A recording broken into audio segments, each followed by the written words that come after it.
6:44 this morning, the mother of infant twins who died after being left in the back of their father's vehicle for hours is standing by her husband. She tells NBC New York the tragedy is her, quote, worst nightmare, but she is supporting her partner. And cases like this one, heartbreaking because they are preventable. This list of 23 names you're looking at right now are all children who died in a hot car just this year. Our consumer investigator Kristen Byrne shows us new technology aimed to stop these tragedies. It's a story new on Live at Daybreak.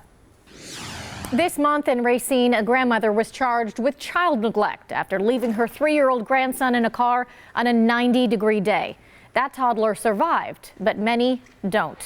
On a hot July day, it is 94 degrees outside. We took a temperature gun to a car sitting out in the sun.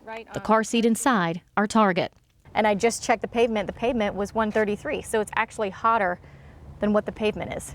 For reference, 134 degrees is 30 degrees higher than the standard maximum temperature inside of a hot tub.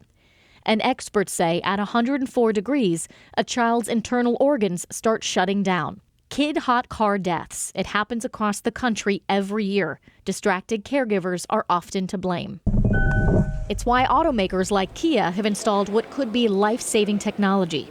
We saw how the warning works in the 2020 Telluride. The ultrasonic sensor will detect any movement in the second or third row of this vehicle. A beeping noise and a dashboard alert for drivers. And warn you upon exiting that you may have an occupant that you left behind. But what if your baby's sleeping? Would the Kia still detect the car seat? We strapped a teddy bear in the back seat and tested out the technology. It's telling me to check my rear seats. It worked. In fact, the car's horn goes off if the driver doesn't return to open the door. It was almost like 30 seconds, and then it honked. An alert comes on your smartphone if you connect it to the car, too. While this 2020 Kia has only been on the lot for a few months, the technology isn't brand new.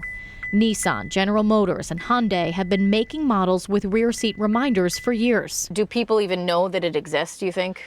I don't think so. I don't have customers coming in saying I'm looking for that type of feature. I just don't. We're seeing a lot of different automakers install this type of technology, but we still do see kids die in hot cars. Why is that? This is a very, very, very small percentage of the fleet of vehicles that are out and about in our country every day.